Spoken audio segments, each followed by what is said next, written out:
All right, so let's talk. Let's talk about extroverted sensing. Extroverted sensing is quite interesting. What is the greatest strength and the greatest weakness of extroverted sensing? Well, the greatest strength of extroverted sensing is its willpower. Its ability to go after what it desires. You can't stop an extroverted sensor that wants something. They'll do anything in their power to get what they want if they really want it. Extroverted sensors are generally known as the bad boys. ESTPs, ISTPs, ESFPs. They get in a lot of trouble. But they have this extrasensory power. They have this extrasensory power that drives them. That's why you notice they're some of the most talented people when it comes to physical sports, when it comes to physicality, when it comes to willpower, when it comes to doing the things that nobody wants to do. They got this extra strength, this extra ability. And you wonder, where does it come from? You know? Why do they have this drive? You know, they're like supermen or superwomen. You know, and they're not as distracted by ideas. So what it does is it allows them to put more attention on the present moment. That's another thing that extroverted sensors have that's a huge gift. They aren't as distracted, and they hone in on and focus on what matters in the present. They're very observative. They're attuned to the environment. They're attuned to what works, what fits, what things represent. Do these things represent value? Do these things represent low value in terms of clothes, cars?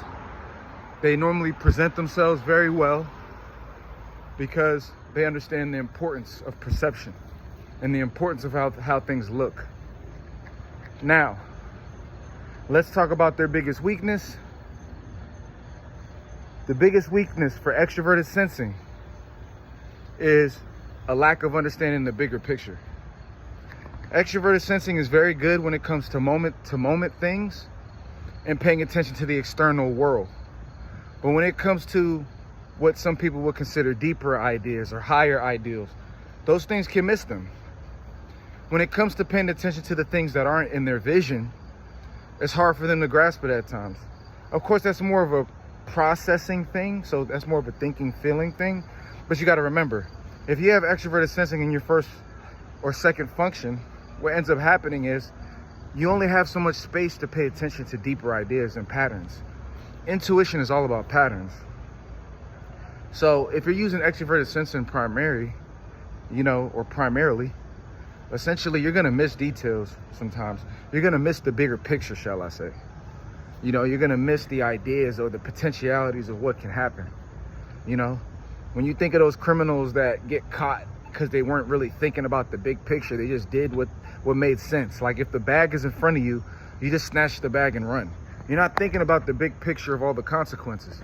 But the cops always end up finding you at the end because they're paying attention to patterns, leftover clues, you know, and those are things that they don't really think about. They don't really care to think about that. They don't have the bandwidth of time in their mind to think about it. And that's what many people can view as a weakness. The amount of space that they can hold in their mind for ideas is up to a point. It isn't like they can't hold any ideas in their mind. It's just that there's only a level they can get to, then they get bored.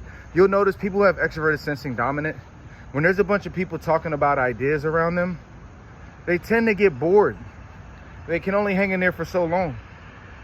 Now, as they develop and mature, they'll start building more space for ideas and become more well-rounded. But for the average person with extroverted sensing, that's what's taking place. You know, they get bored with ideas. They get bored with going through the full steps of things. They get bored of looking at the whole picture. And as a result, they can fall susceptible to situations because they're not thinking the whole thing through. They're much more impulsive than other types. And as a result, they can get in trouble as well.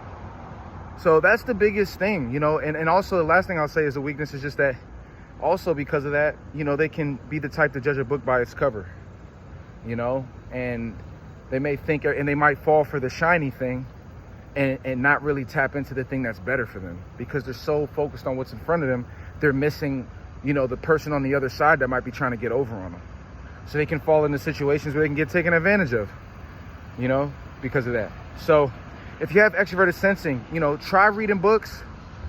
Not to say they don't, I'm just saying, try reading more books, try tapping into more ideas, try getting used to expanding your mind.